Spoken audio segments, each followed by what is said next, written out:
Welcome everybody to, we didn't even really know what to call it. It's not just the Dreamwares, it's really all of Freddy's children panel. So welcome.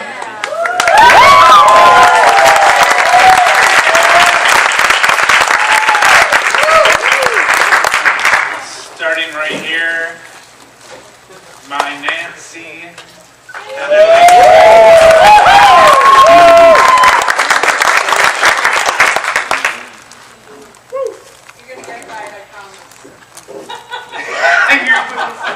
You just ruined it. I'm sorry. But this is Theiss, yes, there we go.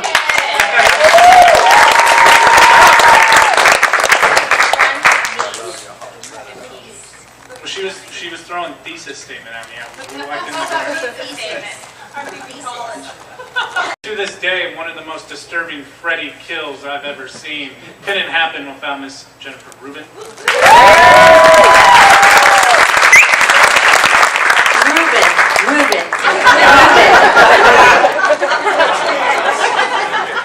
The muscle of the Dream Warriors.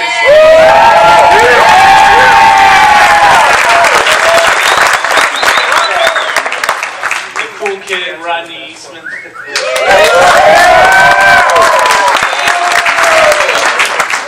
And what would the team be without, say it, can you say it? Can you just say it? I am the Wizard Master. Yeah.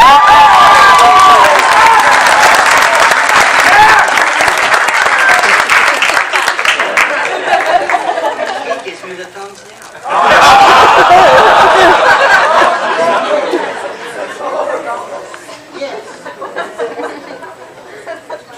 I guess for organizational purposes, I mean, Nightmare on Elm Street is such a great franchise in the horror community. We can start with Heather and go down. What did it mean to each of you guys to be attached to the Nightmare on Elm Street franchise?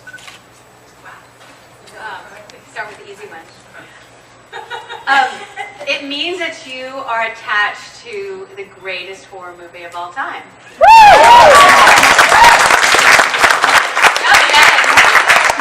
think that covers everyone. Go ahead, Brooke. Yeah, no, it's just it's a cool privilege, and I think when you're an actor and you just kind of happen to get cast in something, because that's all you want to do is just work, and when you stumble upon something, you get cast in something that's this iconic, it is just, it's cool. It's a privilege. It really is. It's a wonderful legacy to be a part of, as Heather said, the best horror franchise. Well, this is going to be a long story. Chuck Russell said to me that he's world traveled, and he told me in other cultures that it's an honor to be in a film where you die or something, or that Freddy. I like that. Like there's like before in the 84 when we did this movie, maybe there was a bit of a stigma for being in the horror that's not like today, the super fandom, so we have like some kind of great karma or something for being a representative of somebody who died or something. Yeah, dies. Yeah. This is called like it is. Yeah. Oh, It means we get a check every year.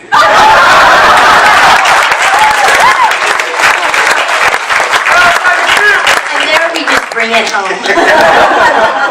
Now for me, it means just like take everything that everybody has said, you just put it together in a basket, and it just means that we made another family that I appreciate.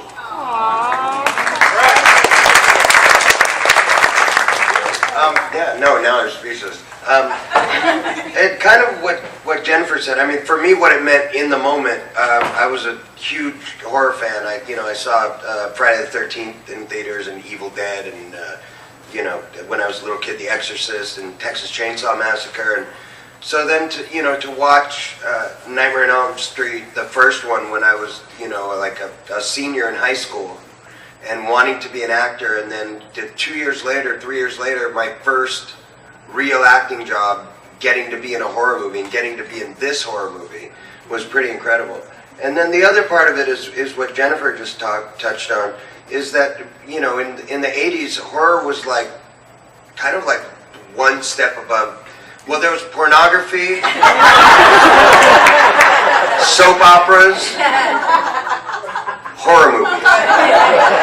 And it's very interesting, too, because it wasn't like a TMZ society. Like, Nightmare on Elm Street 3 and Nightmare on Elm Street 4 were both top 10 grossers of that year.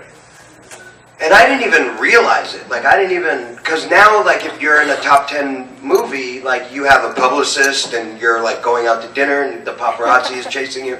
But there was no sort of awareness like that. And so for years, I have to be honest, like, for 20 years, people would say, I have 90 credits on my IMDb, and people would say, oh, you're an actor, what have you been in? And I'd be like, well, I was in 2 of the Nightmare on Elm Street movies. Oh, wow, like, that's the thing that everybody recognizes. And for a long time I thought, wow, that sucks. Like, you know, I should be like De Niro, you know. But then I started doing conventions and saw like the breadth and the love of the horror community and what this movie meant to people. And also the interesting thing is with social media, when I was, 10 years ago, I would get, like a few years ago, I would get so many requests from, like people my own age saying, oh, I love the movie. Now I'm getting like constant requests from like 12, 13, 14-year-old boys and girls who are like, I love Nightmare on Elm Street. And the older this thing gets, the bigger it gets. And I want to say one last thing, I'm sorry. But I used to say, I used to feel like I was like, I don't want to put them in the same category, but I felt like Nightmare on Elm Street was sort of an embarrassment before. And now I feel like being embarrassed that you're in Nightmare on Elm Street is like being embarrassed that you were in The Godfather. And then the next thing that I figured out is that if you go to like a third world country somewhere and you say Don Corleone, they'll be like, huh? But if you say Freddy Krueger, they're like, oh yeah, Freddy Krueger. and like my little, sort of joke about The Godfather, like, 5 years ago, now it's like kind of even more popular than that in sort of global pop culture, which is really interesting, and I'm really proud to be part of it. Sorry for rambling. So to kind of wrap it all up at the end, the legacy is an incredible thing to be a part of. And again, just like what Ken said, it's an incredible family. And the greatest thing is that we get to see each other over and over again. Right on. Yes.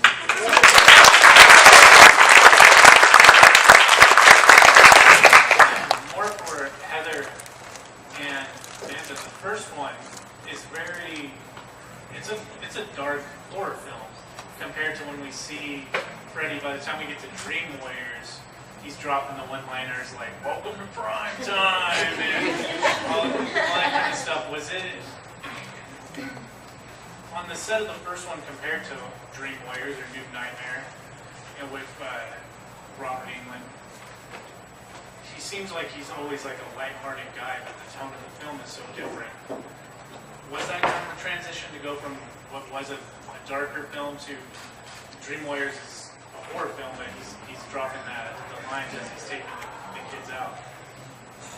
I think I just had a chance to watch Nightmare 3 all the way through without stopping last weekend. And, people always say he's dropping the one-liners and he's so funny, but I actually found him so much more evil in 3 than he is in 1. In 1, he's not seen that much, and we don't really know his personality. We see that he's getting us in of course, he's so violent with Amanda's character, and he doesn't drop any one-liners, so we don't really know what his personality is. And then in 3, I think he's so evil. I mean, his one-liners are funny. I mean, welcome to prime time, bitch, and all of that. But I just did not laugh at all when I saw it last weekend, because I was seeing it for the first time, and it was petrifying. It was so evil, and I wasn't laughing. And so I think this idea that we're all laughing at his jokey one-liners is something that happens after you've watched it 20 times, and you're drunk, and you're like having fun with your friends.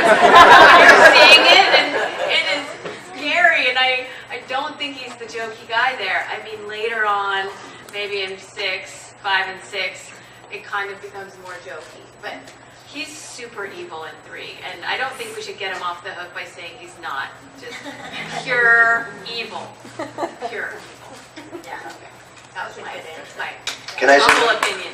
Yeah. I think, real fast, I think that's why part 3 works so well, because it's kind of that first transition one where it is getting more sort of jokey and tongue-in-cheek, but it still has that underpinning of like real horror, you know? Yeah.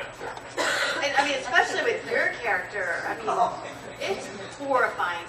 Because I had it with Freddy. I watched it last weekend, and I was surprised at how absolutely evil Freddy was. Because I'd been kind of convinced, like, oh, he's so jokey. No, he was really scary. And he's mean. And that's what I felt like we didn't see that much in 1, how mean he is. Because how you said you don't actually see him that much in 1. So I think like, Well, no, you get terrified. You get really terrified when he's driving them around. You get terrified. That's different than movies. And you're in your dream, it's like establishing the whole idea of being asleep, seeing Freddy. It was simple. It was like, you go to sleep, there's Freddy. But in 3, they went one step further. It's like, he's in your dreams when you're asleep, and he's going to torture you in a way that is going to really, deal with your your own psychoses that you have in your own life. And that's the second step. It's really scary, more scary. How was it filming that scene? Your scene? the death scene. Yeah. Well, the truth is, really, in that movie, the entire first 20 minutes, I'm dying, really. Like, he comes into my, it isn't just a death scene. Yeah, it's a like, long dream. It's a long dream that we kind of come in and out of, and I mean, there's so many things about that. It's so brutal and sad, and it really sets you up to believe, like, anything could happen, and I think that,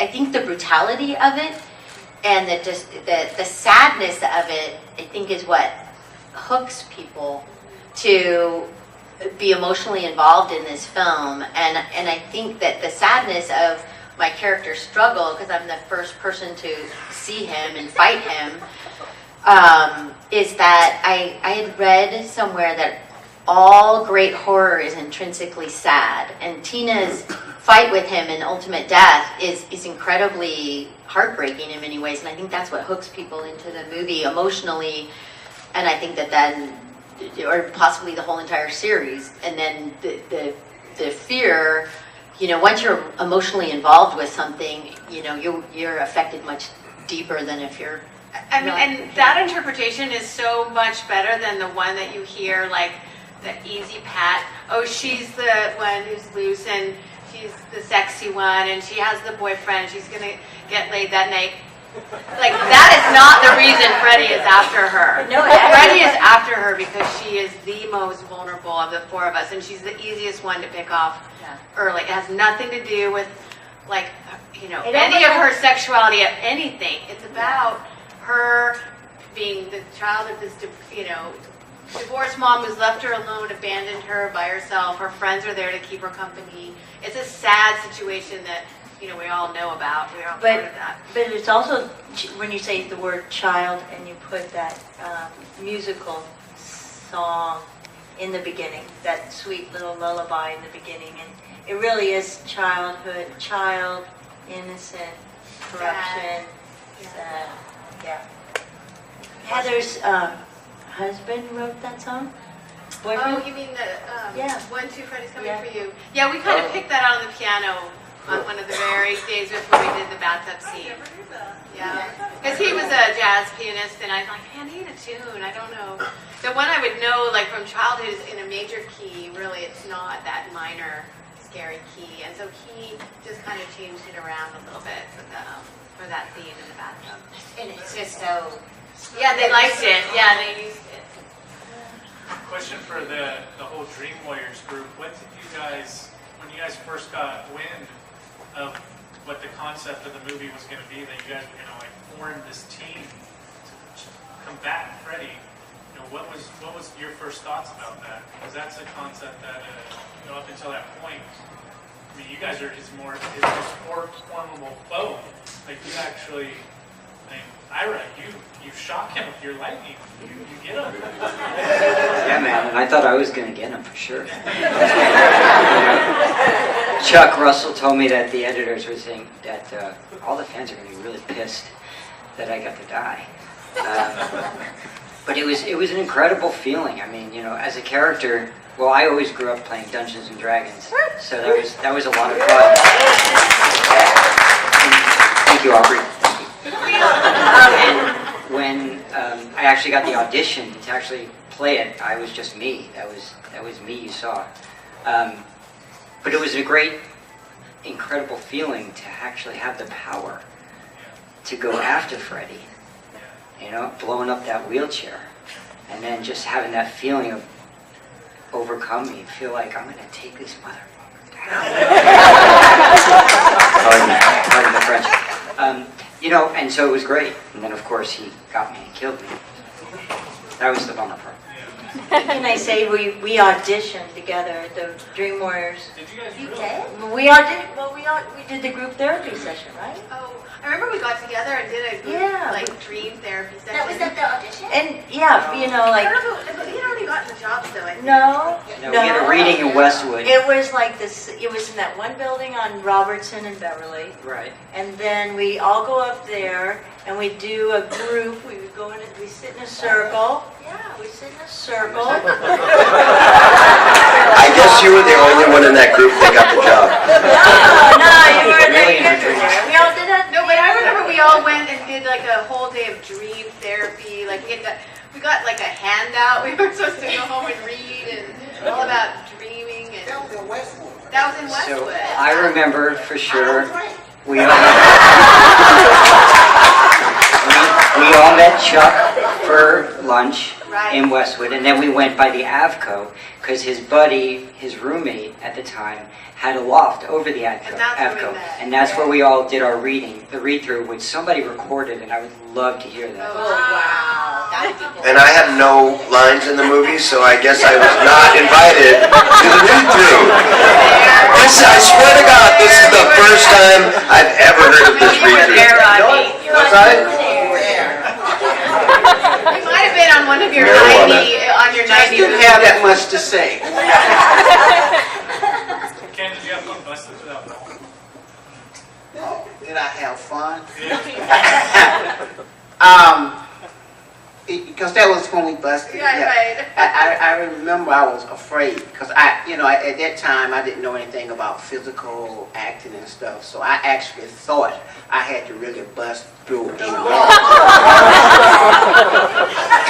And in the movie, it looks like a bunch of like tissue paper. I mean, because I didn't know anything about Nightmare on Elm Street when I got the call. I thought it was insulting because they had described the character as being, like a 29-inch waist, and he was a bodybuilder, and my thigh was 29 inches. So Heather and I, we was at a convention, and I was telling her what happened, that I actually went in there and almost cussed them out because they said, just be yourself. And I remember what you just said. So I think Chuck really hired a lot of us and was able to let us be ourselves. So I had the attitude that day, and Ken Cade had an attitude, and I was myself, and I'm a pretty good cusser, so I said a few choice words, and I think that I had it. But back to your wall thing. I'm so glad your mama wasn't there. She would have been so embarrassed if you She heard never you. saw it. Oh, good. But she never stopped accepting this check. She always accepted checks.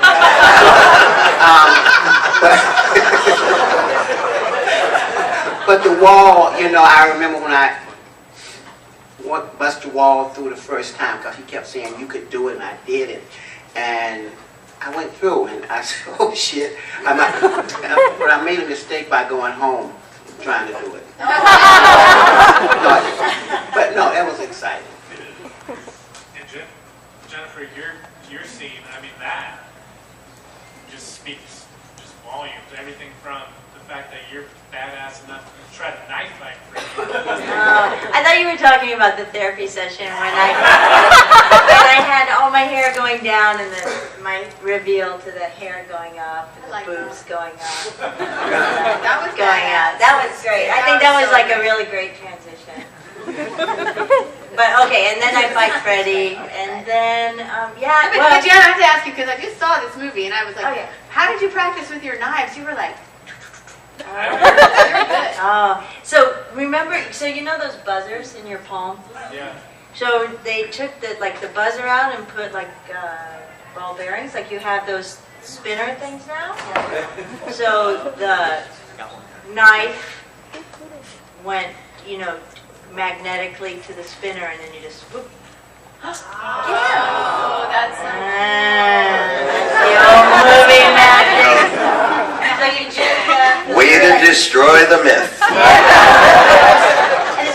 yeah, but it's cool if actors could do roll the coin, spin the knife, stuff like that. Yeah.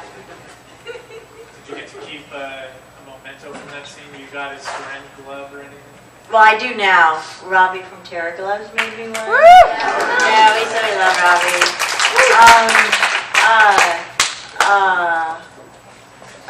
No. The focus during that scene was I had this condom glued to my side of my head, and then my head was going to explode from the drugs. Oh, yeah. And so when he sticks it in and goes, what a rush, then you see a vein go, and then hopefully my whole head, but just it's like my eyelids popped off or something like that. And then I have behind the scenes, like all of our deaths, just 5, I'd be the one who has all of them. But you can just hear Chuck go, oh no, all that setup, 6 hours of prep. It didn't work. But it would have been too much. And they maybe they would have cut my part or something if it was worked. yeah. Because I have enough fan mail from kids who have quit using drugs because of that scene.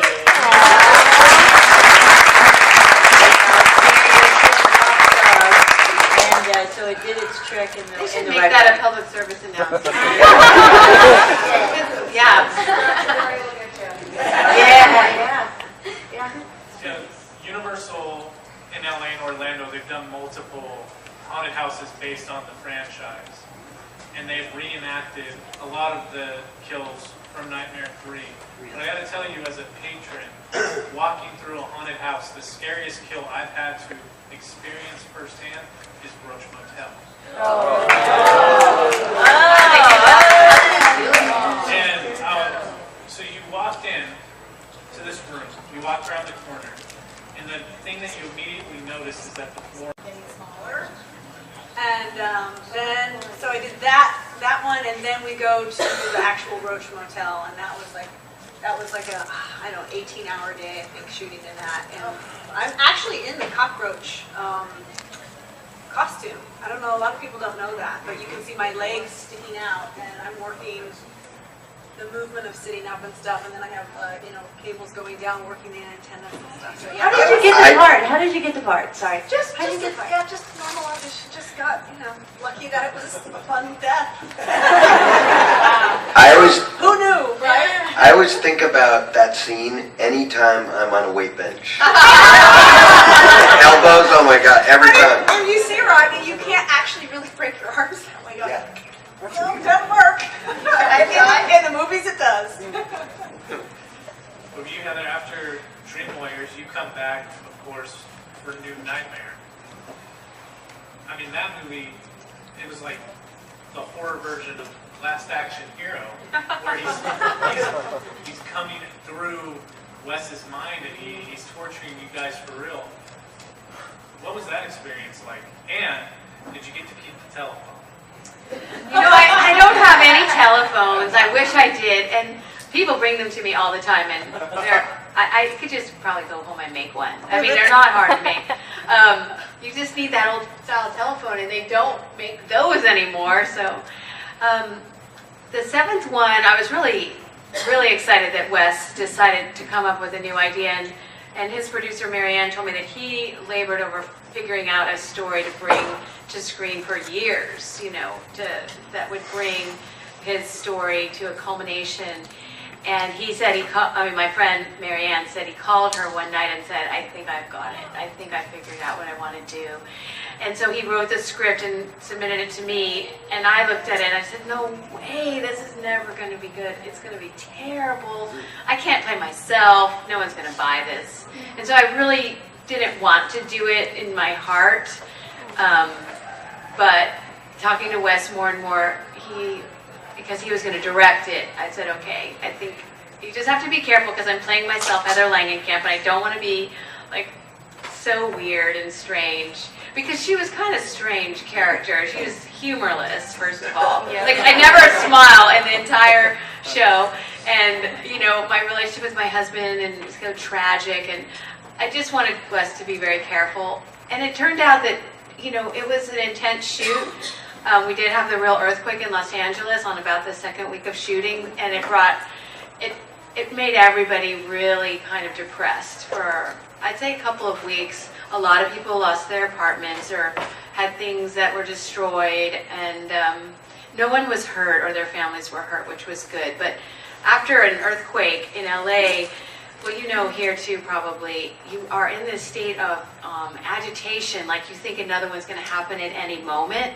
So everyone was on edge to a degree that I've never experienced, and Wyss was trying to keep everybody jolly and laughing, but I think you see that tension on screen. It was very palpable.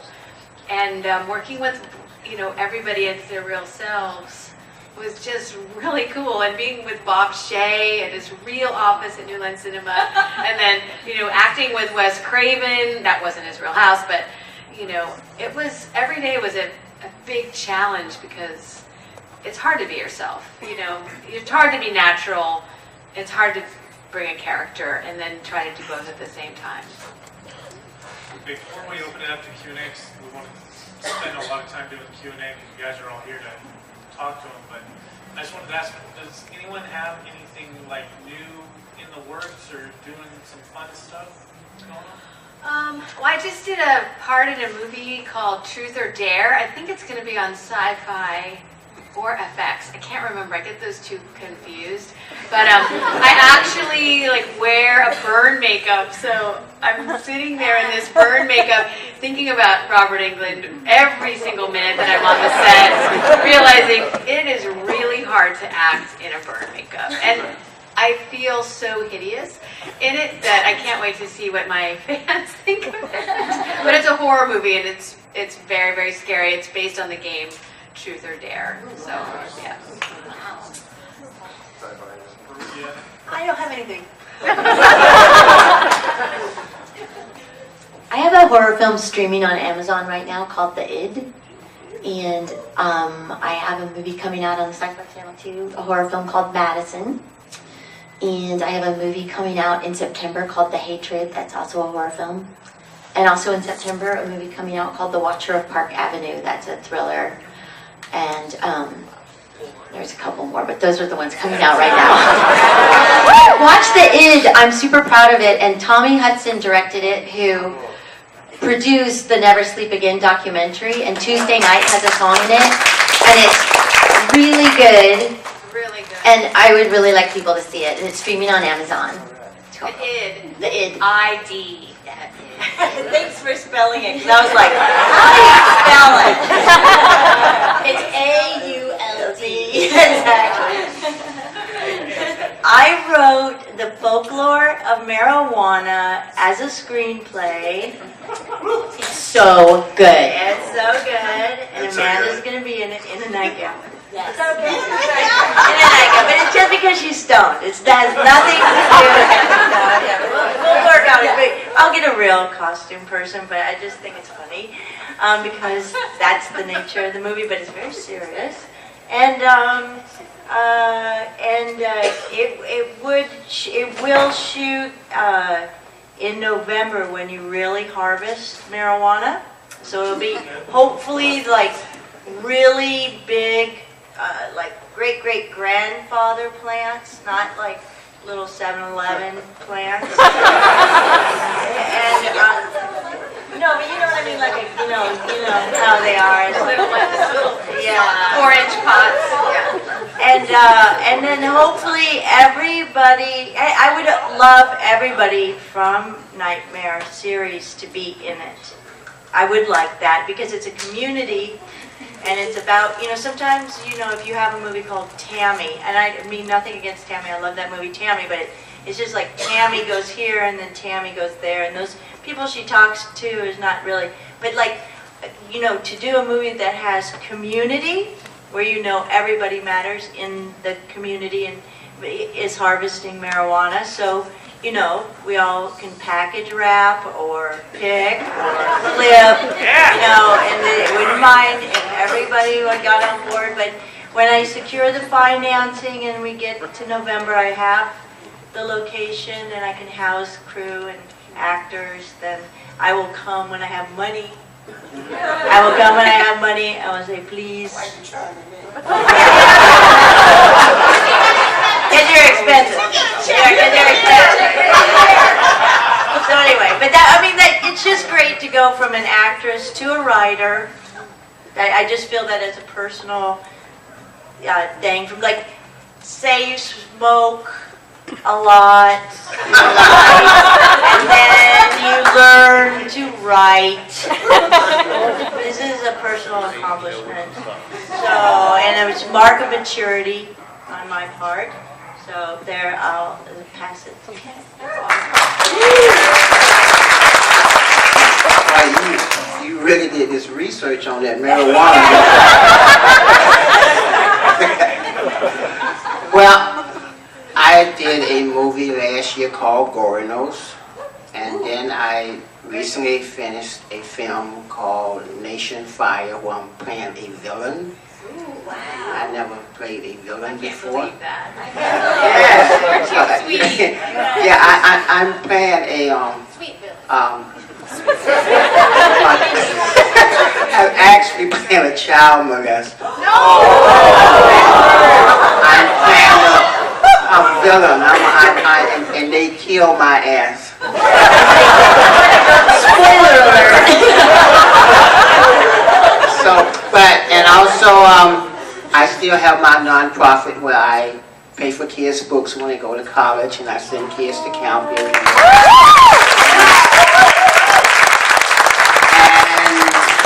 And as of this past May, two things happened. I passed the mark of sending over 300 kids to college. My oldest son, May the 7th this past year, received his PhD in education.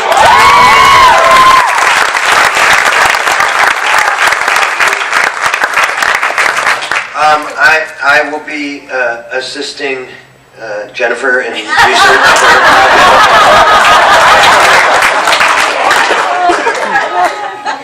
Also, working with my representation to make sure that I never follow Ken again at a panel, because he's already stolen 3 of my jokes. But I'm actually just finished up co-writing a movie, and I'm producing a film called Burn of the Shepherd. We start shooting next weekend. Really excited about that, and yeah, like Jennifer was saying, it's just amazing to. I've been really blessed and really fortunate, starting with this movie, and I've been a working actor for the past 30 years, and it's just really nice to I was given the best education, and to be on the other side of it is pretty exciting to to go from being one color in the painting to being somebody who's trying to paint the whole thing is pretty exciting. Burn of the Shepherd, look out for it next year. Proud to be your friend for 30 years. 30 years, can you believe that? It's been 30 years since it came out. Nightmare 3, crazy. Okay, now let's talk about me. I do voiceover work on a TV show called Code Black, and their 3rd season is coming out this year, so watch it on CBS, Channel 2. And I'm also producing a movie, a passion project that I've been working on for a short time, 17 years. It's a movie about my friend Brandon Lee. I'm sure you know about my Brandon. So his best friend Bill Allen wrote the script, and another one of Brandon's friends, Lou Diamond Phillip, is our director. And we just have on board Robbie Krueger from The Doors, who wrote our song. So we're really close to getting this whole project put together, and so look out for that soon. I'm a producer on it.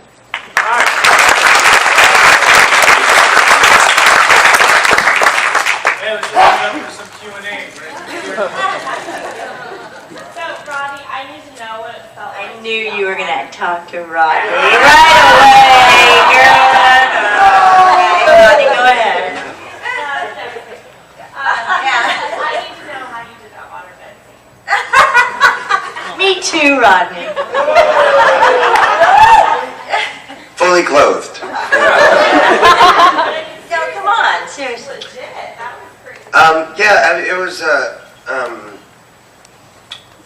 I like the actual technical specifics. So it was a room that was built up about 4 feet off the ground, and there was this giant 6 foot deep water tank that was built underneath the bedroom.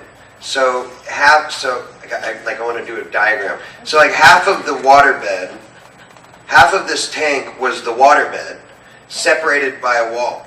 So you had to climb up this ladder, dive in the water, swim under the wall, and go back up with the plastic over the top. So once you were in there waiting for cameras to roll, you just had to tread water and just push up so that there was an air hole that you could breathe under. There was no tanks or anything. I told you the level of making horror movies back then. It was the Wild West, and that's why all these young kids are in horror movies, because they're like, yeah, we could throw them around. Like they're fine. They'll do it. So it's true. And even Robert was in there. That wasn't even a stuntman. That was really Robert, down in there with me. And so in the end, when you see me in the bed, that was before we did the whole scene where he rips it apart and everything. And so that was the first shot we did. I just had to swim under and just try and float to the top and look dead, And it was really hard because it was, I don't know how regulated the set was, so that tank was held together with epoxy and all sorts of random chemicals. So if you opened your eyes in the water, it was like someone was pouring salt in your eyes. It was really brutal, Oh, that's crazy. But, Well, I got rid of my waterbed. Oh, you did? Yeah, you and just about everyone else in the world. I mean, can you find a waterbed now anymore? I mean, pretty. Does anyone know anyone with a waterbed? I rest my case. Thank you. And also, a little trivia, I just got to say, I think it's really interesting. I think in horror movies in general, there's always a naked girl running around. In all 7 Nightmare on Elm Street movies, there's only frontal nudity in 2 movies, 3 and 4. And I got to name both of them.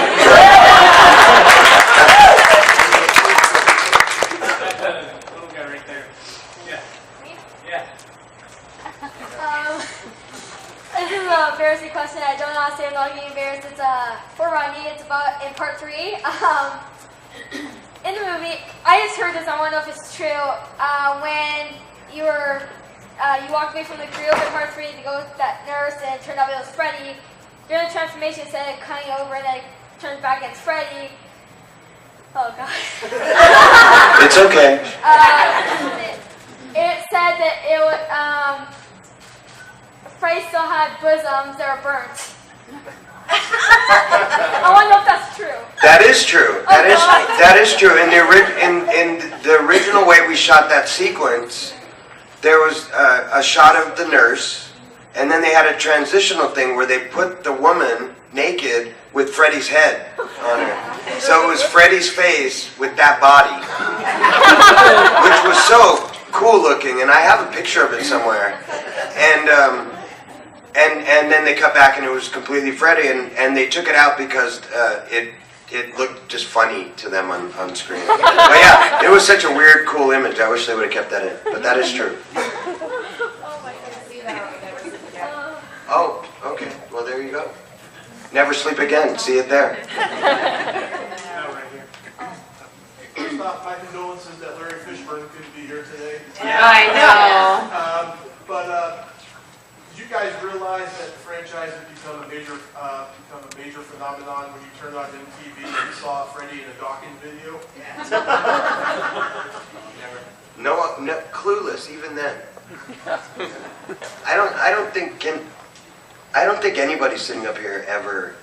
I mean, how did you know that something is going to become as iconic as this became?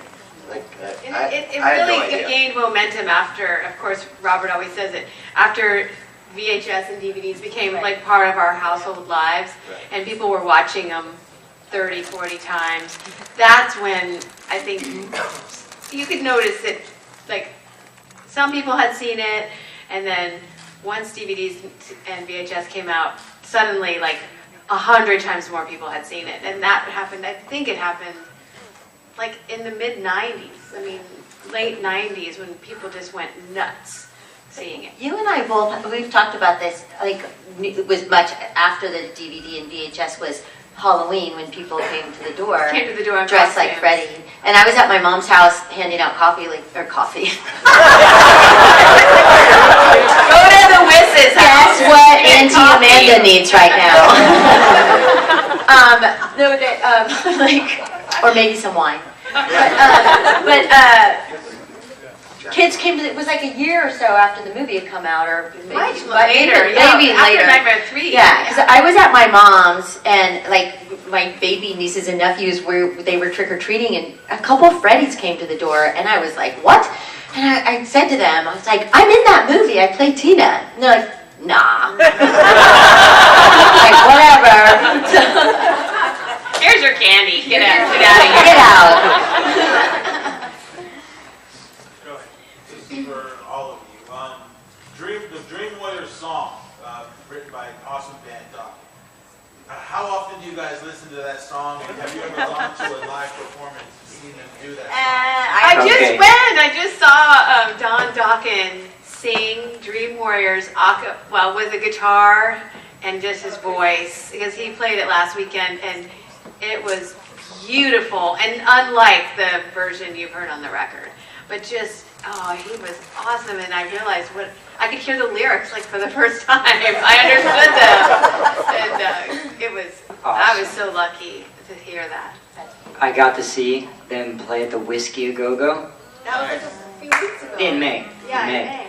It was awesome. And I swear it's because of me that Dokken is on that soundtrack. I swear. Why? Well, I came out here from Florida and listened to Dokken nonstop.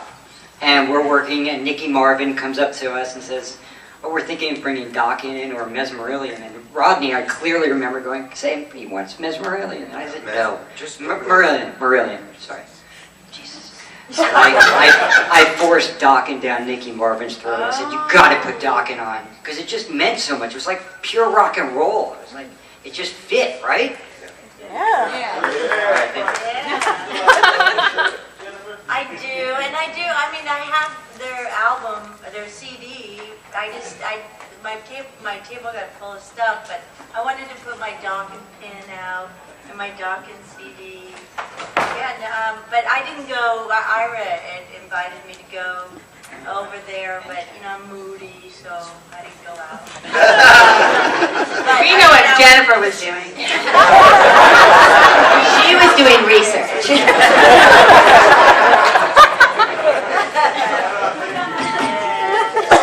Guys, we are actually out of time, but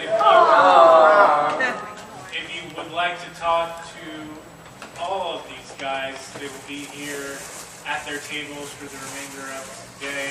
I know Ken has got to go, so he's not going to be here tomorrow.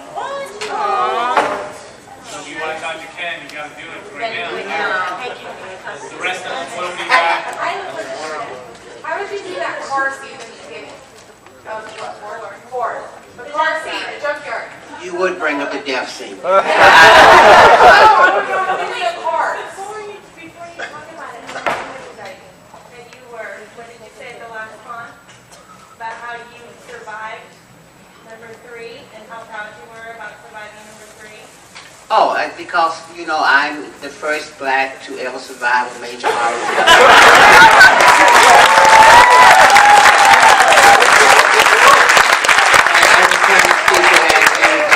It wasn't I survived, he just forgot to kill my ass. But it was very simple. They shot, it was a camera they had at the top and they shot down when I was saying Freddy's back. And then I think it was a blue screen and they put it inside there. It was some type of special effects. You would know how to do it, right? I don't know. Okay. But that was, I don't know the technical, I don't know the sci-fi stuff about it, but I know that's what all I did was say Freddy's back for camera. So there wasn't any cars actually sitting there honking at you and trying to eat you and stuff? No. Guys, give it up for Sorry. one more time.